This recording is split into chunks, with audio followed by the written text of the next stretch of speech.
everyone, welcome to Vats Education. Today we will discuss on resolution of vector. देखो, जब भी कोई given vector split करता है टू या मोर वेक्टर्स में, उसे हम कहते हैं रेजोल्यूशन ऑफ वेक्टर.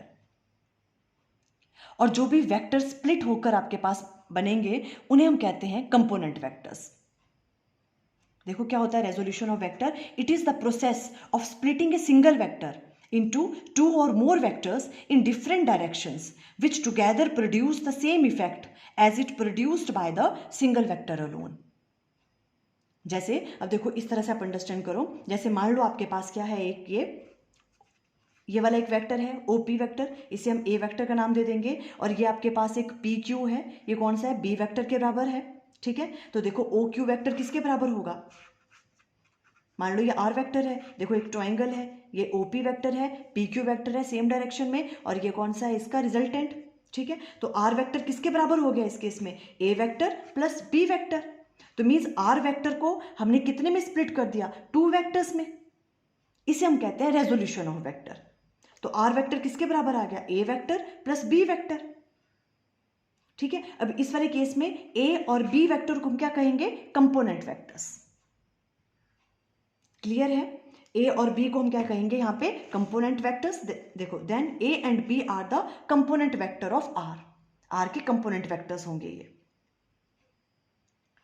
ये जब कंबाइंड करेंगे तो ये क्या करेंगे, सेम इफेक्ट देंगे जैसा वो सिंगल वेक्टर दे रहा था. क्लियर हुआ आपको क्या है resolution of vector. It is the process of splitting a single vector into two और मोर वेक्टर्स. और कंपोनेंट वेक्टर्स क्या है, the vectors into which the given single vector is splitted are called component vectors. ठीक है, ये तो आपके पास simple सी thing थी. अब देखो नेक्स्ट है जो काफी इंपॉर्टेंट है, rectangular component of vector in plane. Rectangular components.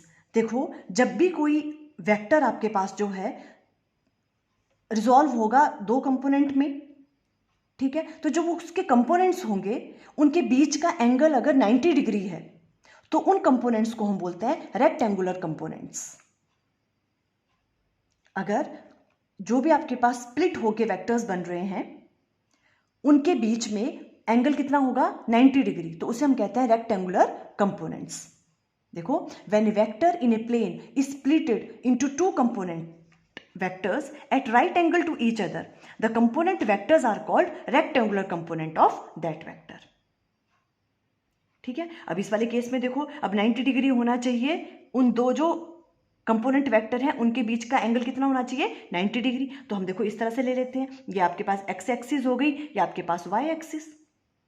x, y और z ये तीनों क्या होते हैं, म्यूचुअली परपेंडिकुलर हैं एक्सिस, है ना, एक दूसरे के. तो एक वेक्टर आपके पास इस डायरेक्शन में आ जाएगा और एक वेक्टर इस डायरेक्शन में. तो दोनों में जो ये कंपोनेंट वेक्टर्स हो गए, मान लो इसको हमने नाम ax दे दिया और ये ay है, और ये आपके पास एक सिंगल वेक्टर था, इसे हम ये वाला वेक्टर a वेक्टर है जो OR से रिप्रेजेंट किया हुआ हमने. ठीक है, ये दो कंपोनेंट में रिजॉल्व हो गया ax और ay. पर जो भी आपके पास कंपोनेंट वेक्टर है उनके बीच में एंगल कैसा होना चाहिए, 90 डिग्री. तो देखो ax और ay के बीच में कौन सा एंगल है, 90 डिग्री. तो ऐसे हम कंपोनेंट वेक्टर्स को हम कहते हैं रेक्टेंगुलर कंपोनेंट्स. क्लियर है आपको. ओके, अब देखो ये जो आपके पास OR वेक्टर है, ठीक है, ये वाला हमने मान लिया a वेक्टर है. ठीक है, और यहां से देखो इस R पॉइंट से हमने x एक्सिस की तरफ भी परपेंडिकुलर ड्रॉ कर लिया और y एक्सिस की तरफ भी कर लिया. यहाँ पे Q पॉइंट ले लिया और इसे हमने P पॉइंट ले लिया. ठीक है, तो अब देखो अगर आप ध्यान से, तो एक वेक्टर आपके पास ये वाला है ax, ठीक है, बिकॉज ये x एक्सिस की तरफ है, और ये वाला वेक्टर कौन सा हो गया, कंपोनेंट वेक्टर ay, बिकॉज ये y एक्सिस की तरफ को है, इसको हमने ay नाम दे दिया. ठीक है, इन दोनों के बीच में 90 डिग्री का एंगल है. अब देखो जो ये वाली चीज है, ये वाला वेक्टर PR, क्या ये इसके बराबर नहीं है, तो हम PR को राइट डाउन कर सकते हैं किसके बराबर, ay के बराबर. क्लियर है ना आपको यहाँ से. ओके, अब देखो यहाँ से OR ये स्प्लिट हुआ है टू में, तो ये रिजल्टेंट वेक्टर है. ठीक है, तो OR को हम कैसे राइट डाउन कर सकते हैं, OP plus PR, triangle of vector addition से. देखो ये वाला और ये वाला ये किसके बराबर होगा, OR के बराबर. ठीक है, तो जो आपके पास OP है वो तो क्या है, आपके पास AX है, ये वाला वेक्टर. ठीक है। अब पी आर को हम राइट डाउन कर सकते हैं ए वाई के बराबर, बिकॉज देखो ये दोनों वेक्टर क्या है, सेम वेक्टर है, ठीक है ना। पी आर को हम कैसे राइट डाउन कर सकते हैं, ए वाई के बराबर। तो ए की वैल्यू किसके बराबर आ गई, ए एक्स प्लस ए वाई, हम ऐसे राइट डाउन कर सकते हैं। क्लियर हुआ आपको यहां तक तो, ठीक है। अब देखो ये सिंपल सी थिंग है, देखो आई और जे कैप, आपको पता है एक्स एक्सिस की तरफ जो यूनिट वेक्टर होता है उसको हम रिप्रेजेंट करते हैं आई कैप से, और वाई डायरेक्शन में जे कैप से, और अगर आपके पास जेड डायरेक्शन हो तो के कैप से, है ना। तो हम इसे राइट डाउन कर सकते हैं किस तरह से, एक वेक्टर को कैसे रिप्रेजेंट करते हैं, ए एक्स अगर आपके पास वेक्टर है उसका मैग्नीट्यूड और उसमें उसकी तरफ उसकी डायरेक्शन वो आई कैप है एक्स एक्सिस की तरफ। तो ए एक्स किसके बराबर आ गया, ए एक्स आई कैप, और ए वाई जे के बराबर, कैप के बराबर, ठीक है। तो ए वेक्टर यहाँ से ये इसी चीज को हम ऐसे भी राइट डाउन कर सकते हैं, A x I cap plus A Y J cap. Clear है आपको, मैग्नीट्यूड और इसका डायरेक्शन, है ना, ये वाली चीज। अब देखो हम इनकी वैल्यूज फाइंड आउट करेंगे, वो काफी इंपॉर्टेंट है, उससे रिलेटेड काफी न्यूमेरिकल्स भी हैं आपके पास। हमें ए एक्स और ए वाई की वैल्यू फाइंड आउट करनी है, वो हम कैसे करेंगे, ठीक है। देखो ये आपके पास एक्स एक्सिस है, वाई मैंने वही फिगर यहाँ पे ड्रॉ कर ली ताकि इजी हो जाए अंडरस्टैंड करना। ये आपके पास ए वेक्टर है, ये ए एक्स और ए वाई दो कंपोनेंट में रिजॉल्व हो गया। हमने क्या कहा, यहाँ से मैंने परपेंडिकुलर ड्रॉ किया, तो जो आपके पास ओ क्यू की वैल्यू वो किसके बराबर होगी, पी आर के बराबर, ठीक है। तो इसकी वैल्यू भी किसके बराबर आ गई, ए वाई के बराबर, ठीक है। अब हमें ए एक्स की वैल्यू फाइंड आउट करनी है। देखो हम मान लेंगे जो आपके पास कौन सा एंगल है, ये वाला पी ओ, देखो पी ओ आर, ये वाला एंगल ये हम थीटा मान लेते हैं, पी ओ आर या एंगल हम अगर थीटा मान लें, है ना। तो देखो यहाँ पे ए एक्स की वैल्यू क्या आपके पास ओ पी के बराबर, और जो आपके पास पी आर की वैल्यू है, ठीक है, पी आर हमने किसके बराबर ले लिया, ओ क्यू के बराबर, और वो किसके बराबर है, ए वाई, ठीक है। हम यहाँ पे इसे ए वाई राइट डाउन कर सकते हैं। क्लियर है। अब देखो इन right angle triangle O R P, O R P, ये एक राइट एंगल ट्राइंगल बन गई। क्लियर है। अब देखो यहाँ पे अगर हमें इस ट्राइंगल से कॉस थीटा की वैल्यू फाइंड आउट करनी है तो हम कैसे करेंगे, देखो कॉस थीटा क्या होता है, ये वाली चीज आपको पता है ना, पंडित बद्री प्रसाद हर हर बोले, ऐसे ऐसे हम याद करते थे इसे, ठीक है। तो देखो अगर हम कह रहे हैं हमें कॉस थीटा की वैल्यू फाइंड आउट करनी है या हमें फाइंड आउट करनी है ए एक्स की वैल्यू, तो देखो ए एक्स वैल्यू फाइंड आउट करने के लिए ये क्या है, बेस है, ठीक है। तो base upon OP divided by hypotenuse O R, ठीक है, OP divided by O R, base upon hypotenuse, base upon hypotenuse ये किसके बराबर होता है, कॉस थीटा के बराबर, ठीक है। तो ये कॉस थीटा के बराबर आ गया यहाँ पे। तो यहां से ओपी की वैल्यू क्या आ जाएगी, OP equal to O R cos theta, और ओ आर की वैल्यू क्या है आपके पास, ए, है ना। तो और ओपी क्या है, एक्स, तो ए एक्स की वैल्यू क्या आ गई आपके पास, ए कॉस थीटा। सिंपल, ए एक्स की वैल्यू क्या आ गई आपके पास, ए कॉस थीटा। क्लियर हुआ आपको, ठीक है। हमने ये वाली ट्राइंगल ली यहाँ पे, ठीक है। अब हमने क्या कहा, बेस अपॉन हाइपोटेन्यूज क्या होता है, कॉस थीटा के बराबर, और यहाँ से ओपी की वैल्यू आ गई O R cos theta, means A x की वैल्यू आ गई ए कॉस थीटा, ठीक है। अब हमें वैसे ए वाई की वैल्यू फाइंड आउट करनी है, मीन्स हमें इसकी वैल्यू फाइंड आउट करनी है ए वाई की, ठीक है। तो हम क्या करेंगे, देखो अब ये वाली चीज ऊपर आनी चाहिए, ठीक है। तो ये क्या है आपके पास परपेंडिकुलर, थीटा के सामने वाला क्या होता है, परपेंडिकुलर।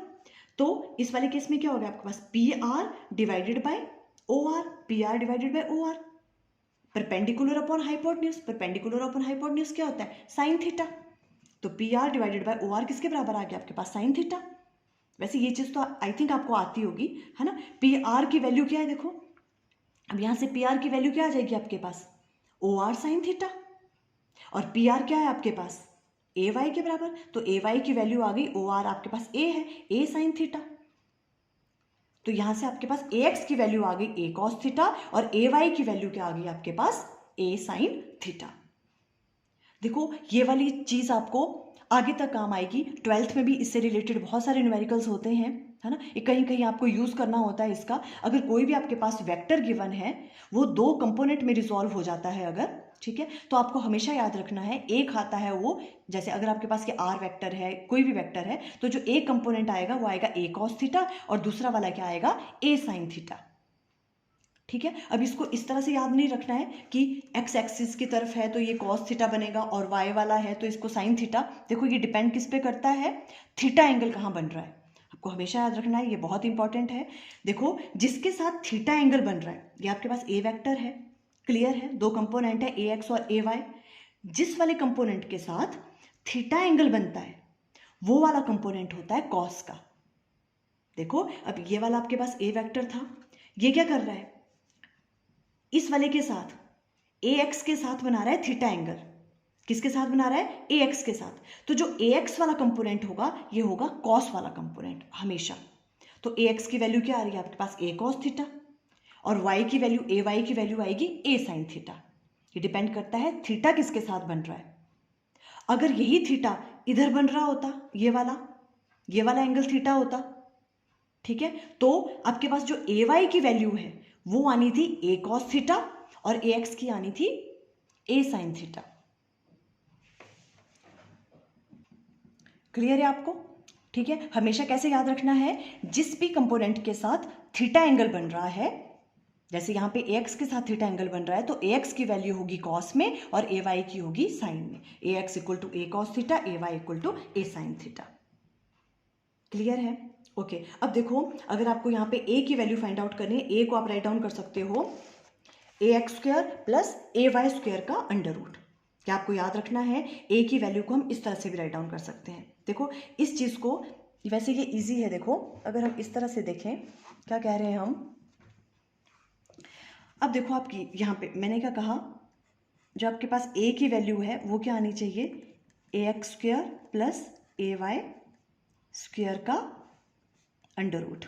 देखो ये बात यहाँ से भी क्लियर है। देखो आपको पता है अगर ये मान लो आपके पास रिजल्टेंट है, ठीक है, आर की वैल्यू हम कैसे फाइंड आउट करते हैं, आर इक्वल टू, देखो अगर आपके पास दो वेक्टर्स हैं ए और बी और उनके बीच का एंगल क्या होता था, थीटा है, तो ठीक है, रिजल्टेंट हम किस तरह से फाइंड आउट करते थे, आर की वैल्यू क्या होती थी, A square plus B square plus 2ab cos of the angle between A and B, ठीक है, ये वाली वैल्यू होती थी ना, इसका अंडर रूट, है ना। अभी देखो यहाँ पर अगर हम करें, यहाँ पर आर क्या है आपके पास, ए, और एक वेक्टर आपके पास क्या है यहाँ पे, ए एक्स का स्क्वायर प्लस सेकंड वेक्टर क्या है आपके पास, ए वाई का square plus 2ax A Y, और cos of angle between A X and A Y. A X और ए वाई के बीच का एंगल कितना है, 90 डिग्री, बिकॉज ये रेक्टेंगुलर कंपोनेंट है, तो यहाँ पे थीटा की जगह क्या आएगा, 90 डिग्री, इसका अंडर रूट। इस तरह से ही निकलता था रिजल्टेंट, है ना। तो ए की वैल्यू देखो किसके बराबर आ गई यहाँ पे, A x square plus A y square plus 2ax A Y cos 90 क्या होता है, 0। तो यहाँ से क्लियर है, ए इक्वल टू किसके बराबर आ गया, ए x square plus A Y का स्क्वायर।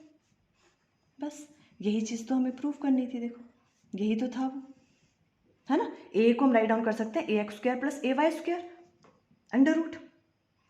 क्लियर है। देखो आज हमने components vectors, rectangular components vector के बारे में पढ़ा, ठीक है, ये बहुत इंपॉर्टेंट है। आई थिंक आपको क्लियर हो गया। Okay, thank you.